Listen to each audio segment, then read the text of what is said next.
আসসালামু আলাইকুম, welcome to my channel happy cooking. আজকে আমি আপনাদের সাথে শেয়ার করব অল্প সময়ে আটা আর আলু দিয়ে অসম্ভব মজাদার একটা রেসিপি। এই রেসিপিটা যদি তৈরি করেন তাহলে বাড়ির ছোট থেকে বড় সবাই খুব পছন্দ সহকারে খাবে। এই রেসিপিটি বিকালের নাস্তা, সকালের নাস্তা কিংবা বাচ্চাদের টিফিনেও রাখতে পারেন, এতটাই মুচমুচে হয়। এই রেসিপির বাহিরটা যতটা মুচমুচে আর খাস্তা, ভেতরটা ততটাই জুসি আর নরম। মুখে দিলেই যেন মনে হয় মিলিয়ে যাচ্ছে। এটা খাওয়ার পরে দোকান থেকে আর সিঙ্গারা সমোসা টাকা দিয়ে কিনে খেতে হবে না, বাড়িতেই তৈরি করে নিতে পারবেন।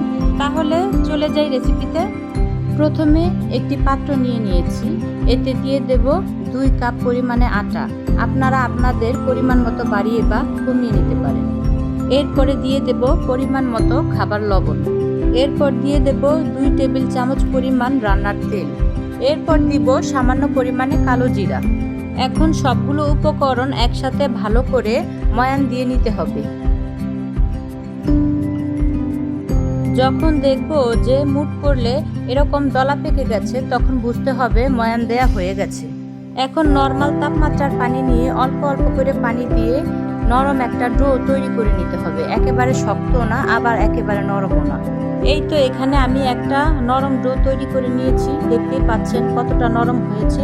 এখন সামান্য পরিমাণে রান্নার তেল ডোটার উপরে ভালোভাবে মেখে নিয়ে 10 থেকে 15 মিনিটের জন্য একটু রেস্টে রেখে দিব। এখানে আমি 3টি বড় সাইজের আলু আগে থেকেই সিদ্ধ করে এগুলোকে ভালোভাবে ছিলে নিয়েছি। এখন একটি কাঁটা চামচের সাহায্যে আলুগুলোকে ভালোভাবে চেপে চেপে ম্যাশ করে নিব, যাতে কোনো দানা না থাকে।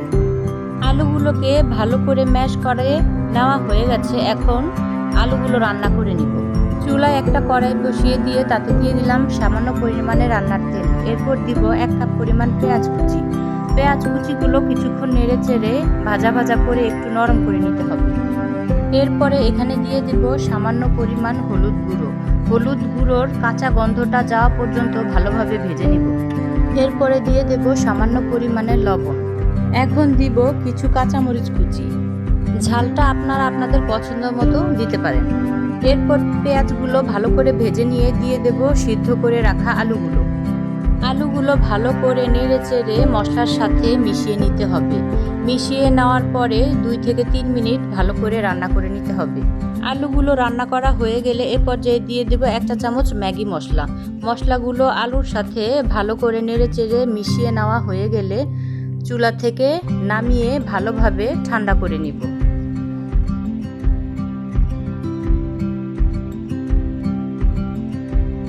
ফিরে এলাম 10 মিনিট পরে। রেস্টে রাখার পর ডোটা অনেকটাই সফট হয়ে গেছে। এখন আরও কিছুক্ষণ ভালো করে ডোটাকে মথে নিতে হবে। ডোটাকে ভালো করে মথে নিয়ে এই ডোটা থেকে অনেকগুলো ছোট ছোট লিচি কেটে নিয়েছি। এখান থেকে একটি লিচি নিয়ে সামান্য পরিমাণে ময়দা ছিটিয়ে পাতলা আকারে একটি রুটি বেলে নিব। রুটিটা একটু লম্বা সাইজ বেলে নিতে হবে। আমি এই সবগুলো লিচি দিয়েই সবগুলো রুটি বেলে নিব। এখানে আমার সবগুলো রুটি বেলে নেওয়া হয়ে গেছে। আপনারা দেখতেই পাচ্ছেন রুটিটা কতটা পাতলা রেখেছি। এখন আলুর পুরটা থেকে কিছুটা পুর নিয়ে রুটিটার এক সাইডে লম্বা করে রোল আকারে দিয়ে দিতে হবে। এরপর রুটিটার এক সাইড থেকে এইভাবে পেঁচিয়ে নিতে হবে। আমি বলার চাইতে আপনারা দেখে নিলেই খুব ভালোভাবে বুঝে নিতে পারবেন। এরপর রুটিটাকে ঘুরিয়ে গোল করে নেওয়ার পরে এক সাইড থেকে পেঁচিয়ে নিব। আপনারা দেখতেই পাচ্ছেন আমি কিভাবে পেঁচিয়ে নিচ্ছি, যেন জিলাপির মতো দেখাচ্ছি। এরপর এর শেষ মাথাটা রুটিটার নিচে গুজে দিয়ে এভাবে হাত দিয়ে চেপে চেপে বড় করে নিলেই এই তো হয়ে গেল একটি নাস্তা। আপনাদের বোঝানোর স্বার্থে আমি আরও একটা রেসিপি একই পদ্ধতিতে তৈরি করে দেখিয়ে দিচ্ছি, যাতে আপনারা খুব সহজেই দেখে দেখে তৈরি করে নিতে পারেন। এভাবেই আমি একে একে সবগুলো নাস্তা তৈরি করে নিয়েছি। আপনারা এখানে দেখতেই পাচ্ছেন কতগুলো নাস্তা খুব সহজে আর অল্প সময়ের মধ্যেই তৈরি করে নিয়েছি। এখন এই নাস্তাগুলোকে তেলে ফ্রাই করে নিব। এখন চুলায় একটা কড়াই বসিয়ে দিয়ে তাতে দিয়ে দিয়েছি পরিমাণ মতো তেল। এখানে তেলটা কম দিলেই হবে, বেশি তেল দেওয়ার কোনো প্রয়োজন নেই। এরপর তেলটা যখন কুসুম কুসুম গরম হয়ে আসবে, নাস্তাগুলো একে একে কড়াইতে দিয়ে দিব। নাস্তাগুলো ভেজে নেওয়ার সময় মাঝারি আঁচে ভালো করে ভেজে নিতে হবে। চুলার আঁচ বাড়িয়ে ভাজা যাবে না, তাহলে কালার চলে আসবে আর ভিতরটা ভালোভাবে রান্না হতে পারবে না।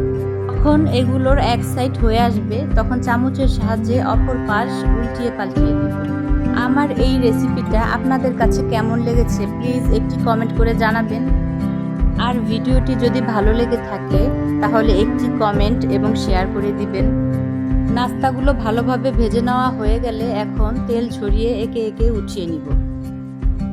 নাস্তাগুলোর লুকটা কেমন লাগছে দেখতেই পাচ্ছেন, কতটা সুন্দর আর লোভনীয় লাগছে। এই নাস্তাগুলো কিন্তু আপনারা অতিথি আপ্যায়নও ব্যবহার করতে পারেন। প্রতিদিন একই নাস্তা খেতে বাড়ির সবাই একদমই পছন্দ করেন না, তাই আনকমন এই রেসিপিটাও তৈরি করে নিতে পারেন। এই চ্যানেলে এই রকম আরও নিত্য নতুন ভিডিও পেতে চাইলে অবশ্যই চ্যানেলটি সাবস্ক্রাইব করে চ্যানেলের পাশে থাকবেন। আজকের মতো এ পর্যন্তই।